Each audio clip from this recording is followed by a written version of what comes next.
Akhirnya Bapak yang saya hormati, Khalifah Ali yang berada di Kufah, akhirnya beliau konsentrasinya adalah memperluas dakwah Islam ke wilayah timur, Pak. Sedangkan Gubernur Muawiyah yang saat itu menjadi gubernur yang memimpin negeri Syam yang ibu kotanya adalah kota Damaskus, juga konsentrasi, Pak. Untuk apa? Untuk menyebarkan Islam ke wilayah barat, yaitu menghadapi Romawi. Dua-duanya baik, Pak. Dua-duanya sibuk dengan penyebaran agama Islam. Tapi orang-orang Khawarij ini, Pak, tidak membantu Khalifah Ali, tidak membantu Gubernur Muawiyah, malah ngerusui Khalifah Ali, juga ngerusui Muawiyah. Padahal Khalifah Ali penyebaran Islam ke timur itu kan itu perlu bantuan, Pak. Karena menghadapi bangsa-bangsa ke wilayah timur itu kan mereka kuat-kuat dan harus dibantu. Tapi mereka tidak bantu. Itulah Khawarij. Akhirnya Khalifah Ali ingin menundukkan mereka, ingin memberi pelajaran Khawarij ini, sehingga terjadi pertempuran antara pasukan Khalifah Ali dengan orang-orang Khawarij di tempat itu namanya Nahrawan, sehingga dikenal dengan perang Nahrawan antara pasukan Ali dengan orang-orang Khawarij. Sebelum terjadi peperangan, Pak, Khalifah Ali mengutus sahabat Ibnu Abbas untuk mendatangi mereka, untuk mengajak diskusi mereka. Ya, karena sahabat Ali meyakini meskipun mereka itu keluar dari ketaatan kepadanya, mereka dosa besar karena tidak mau taat kepada pemimpin yang sah, tapi sahabat Ali masih mengakui, Pak, dia masih muslim, saudara kita. Sehingga beliau katakan, haula ikhwanuna bagau alaina. Mereka masih saudara kita, masih Islam, tapi dosa gede karena bagau, melanggar ketaatan kepada pemimpin yang sah. Akhirnya mengutus sahabat Ibnu Abbas, datangi mereka, ajak mereka untuk kembali kepada pangkuan Islam yang benar. Betul, Pak. Akhirnya Ibnu Abbas datang pada mereka. Kemudian terjadi perdebatan, munadharah atau muhawarah antara sahabat Ibnu Abbas dengan orang-orang Khawarij. Ibnu Abbas bertanya kepada mereka, kenapa sih kamu tidak taat kepada Khalifah Ali? Padahal di barisannya Khalifah Ali ini ada sahabat-sahabat Nabi yang senior. Dan keberadaan sahabat Nabi yang senior, Pak, itu menjadi tanda, indikasi kalau barisan mereka adalah barisan yang benar. Sedangkan orang-orang Khawarij itu, Pak, itu enggak ada sahabat-sahabat Nabi. Bahkan sahabat Nabi yang senior enggak ada, sahabat Nabi yang junior juga enggak ada. Makanya Allah Subhanahu wa taala berfirman dalam surat Taubah ayat 100, laqad radhiyallahu was-sabiqunal awwaluna minal muhajirina wal ansar walladzina tabauhum bi ihsan radhiyallahu anhum wa radu an. Sahabat muhajirin dan ansor yang senior-senior, sabiqunal awwalun itu pasti diridhoi oleh Allah Subhanahu wa taala tanpa syarat. Sedangkan orang-orang setelah mereka, Allah akan ridho kalau mereka mengikuti sabiqunal awwalun dari muhajirin dan ansor dengan cara yang baik. Sehingga Ibnu Abbas, kenapa kalian gak taat kepada Khalifah Ali? Seluruh sabiqunal awwalun dari muhajirin dan ansor itu sudah di barisan Khalifah Ali. Ini menunjukkan Khalifah Ali ki bener, kowe salah wahai wong Khawarij. Ada apa kalian itu? Akhirnya, Pak, mereka mengatakan, kami tidak taat kepada Khalifah Ali itu karena ada 3 hal. Akhirnya Ibnu Abbas mengatakan mahunna, apa itu 3 hal? Silakan sampaikan. Yang pertama, kenapa Khalifah Ali itu menyerahkan permasalahan yang dialami antara dia dengan sahabat Muawiyah itu, permasalahan ini kok diserahkan kepada orang, yaitu diserahkan kepada Abu Musa al-Asy'ari sebagai wakil dari Khalifah Ali, dan diserahkan kepada Amr bin As sebagai wakil dari Muawiyah. Ini kan namanya perselisihan, tapi penyelesaiannya diserahkan kepada orang. Kan gitu, Pak. Padahal yang benar itu kan, hukum itu yang memutuskan adalah Allah. Bukan diserahkan kepada orang, tapi harus dikembalikan kepada Allah. Pakai dalil, Pak. Inil hukmu illa lillah. Hukum itu miliknya Allah. Mestinya diserahkan kepada Allah. Kok malah diserahkan kepada 2 orang untuk memutuskan? Satu. Ya, Ibnu Abbas tidak grogi, tidak apa, Pak. Terus yang kedua apa? Kemudian mereka mengatakan, ketika sahabat Ali dan pasukannya perang dengan pengikut 2 sahabat, yaitu sahabat Thalhah bin Ubaidillah dan sahabat Zubair bin Awam, di mana di situ ikut serta ibu kita Aisyah, yaitu sebuah pertempuran yang dinamakan pertempuran atau tragedi Unta, pertempuran Jamal, Ma'rakatul Jamal. Tragedi Unta, karena saat itu ibu kita Aisyah ikut serta di situ. Beliau termasuk ikut rombongan yang dipimpin oleh sahabat Zubair bin Awam dan sahabat Thalhah bin Ubaidillah.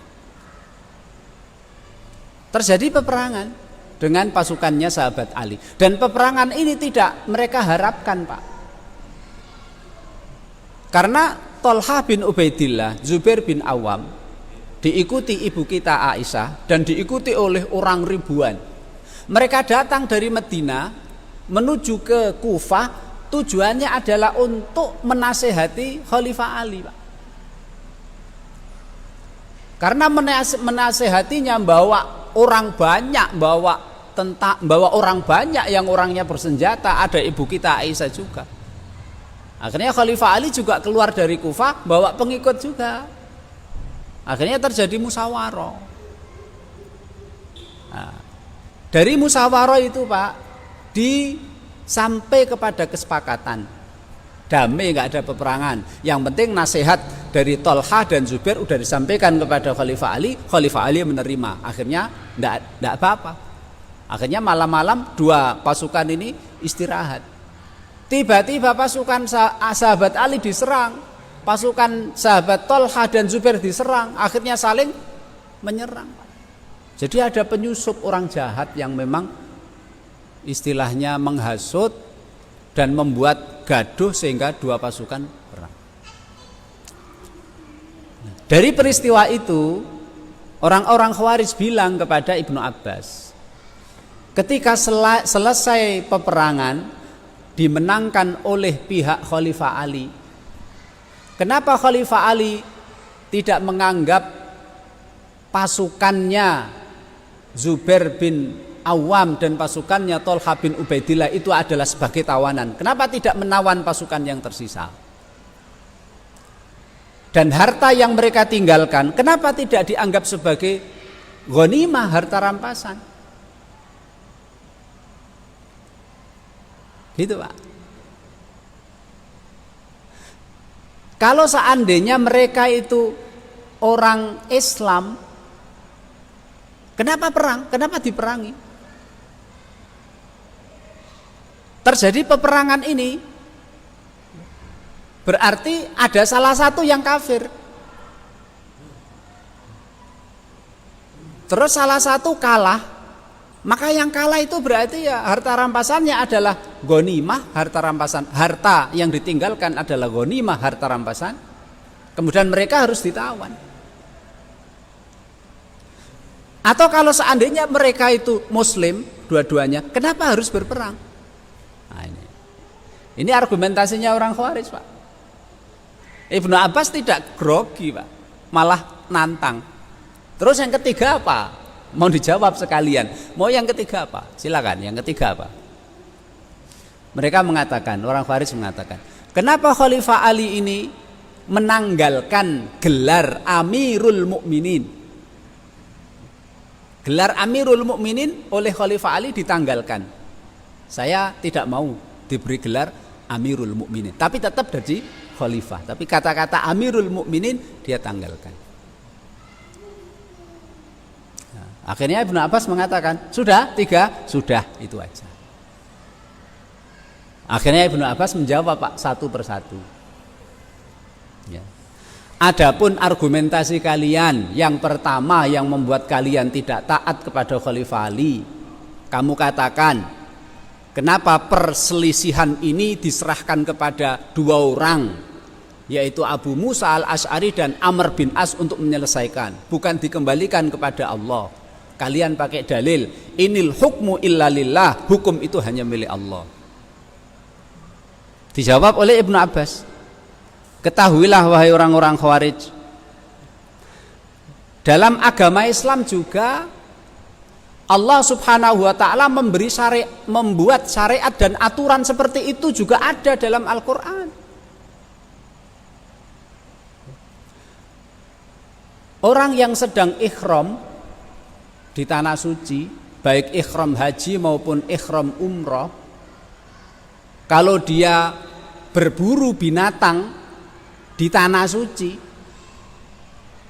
sampai binatang itu dia tangkap terus dia bunuh, kan harus bayar kafarat, harus bayar ganti.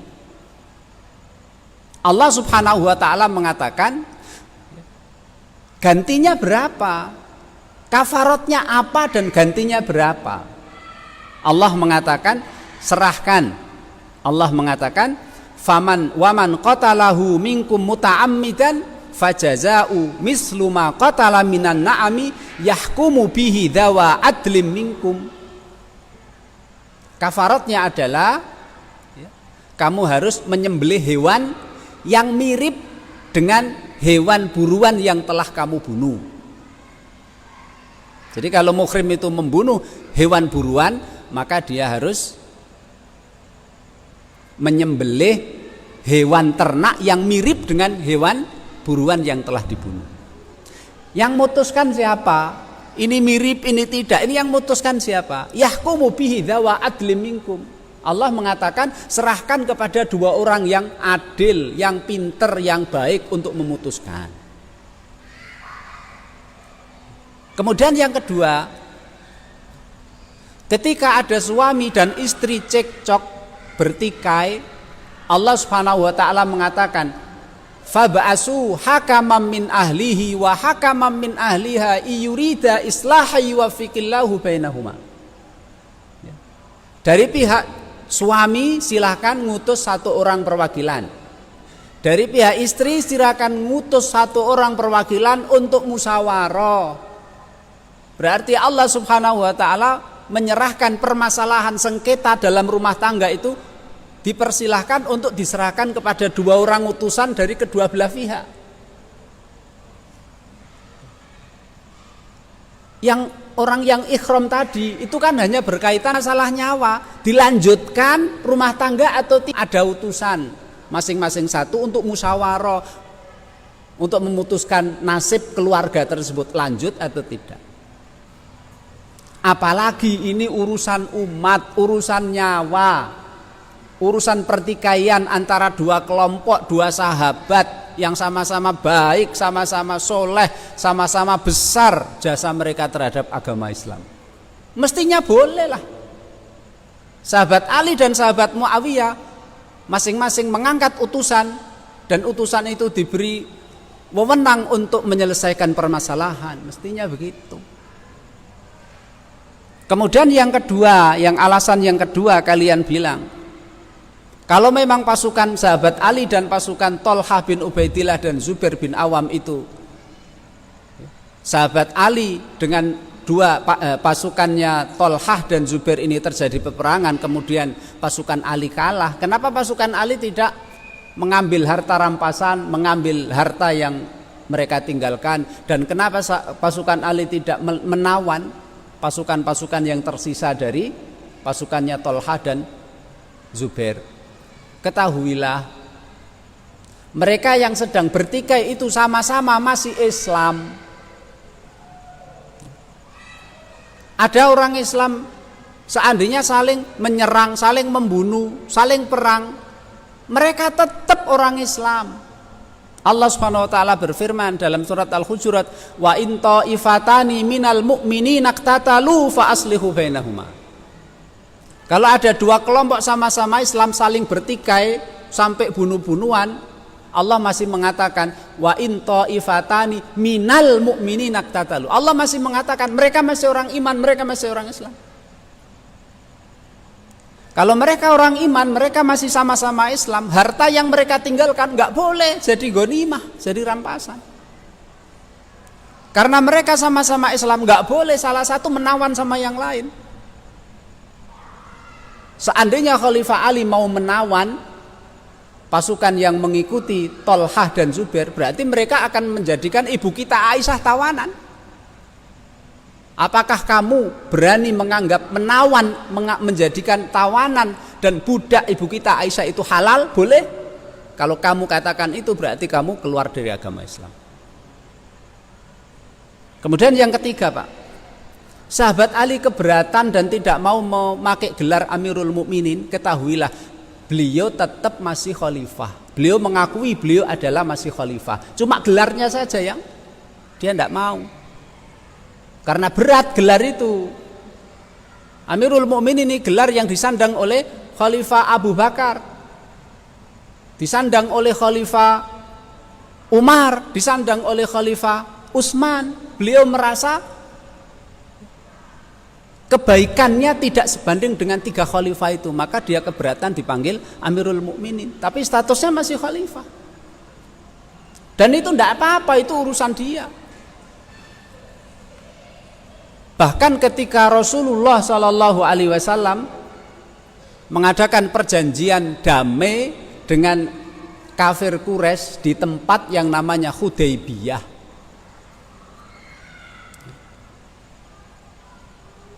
ketika Rasulullah, Pak, tahun ke-7 Hijriah mau umroh, akhirnya bersama pasukannya jumlahnya 1.400 sahabat dari Madinah pergi ke Mekah.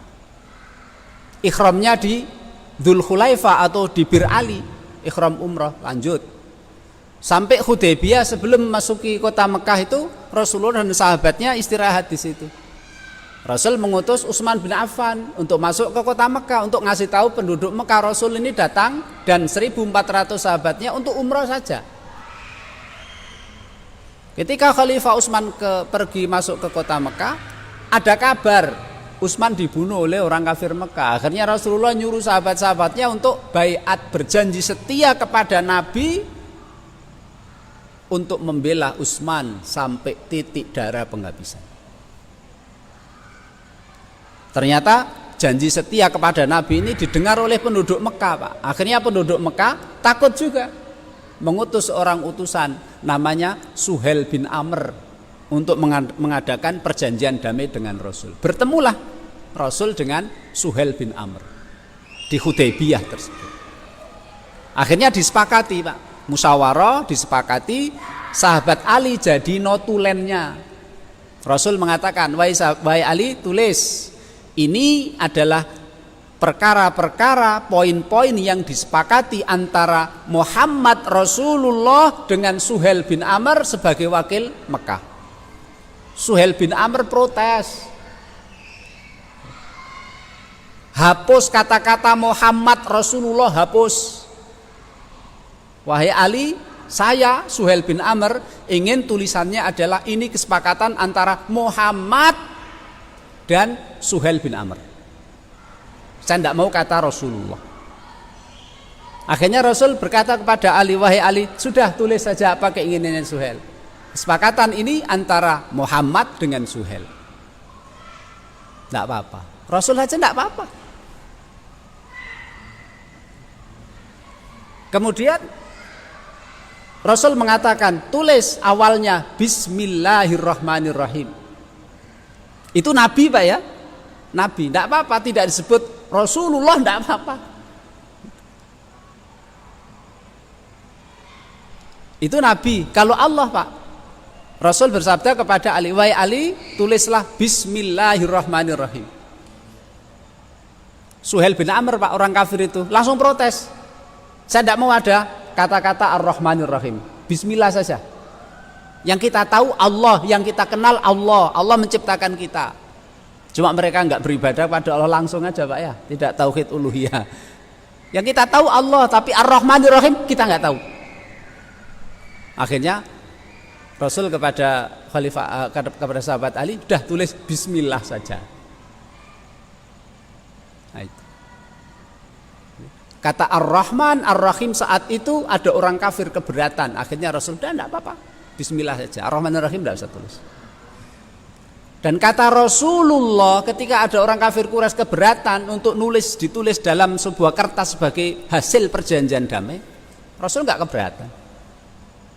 Kalau seandainya sahabat Ali keberatan diberi gelar Amirul Mukminin, lebih tidak apa-apa. Nah, ini kan munadharah yang gimana Pak ya? Memang kebenaran yang diungkapkan oleh sahabat Ibnu Abbas.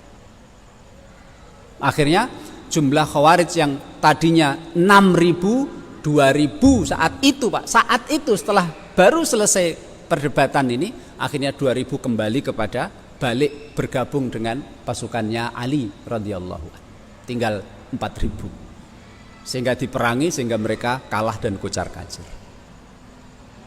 Ini contoh munadharah diskusi yang memang ilmiah.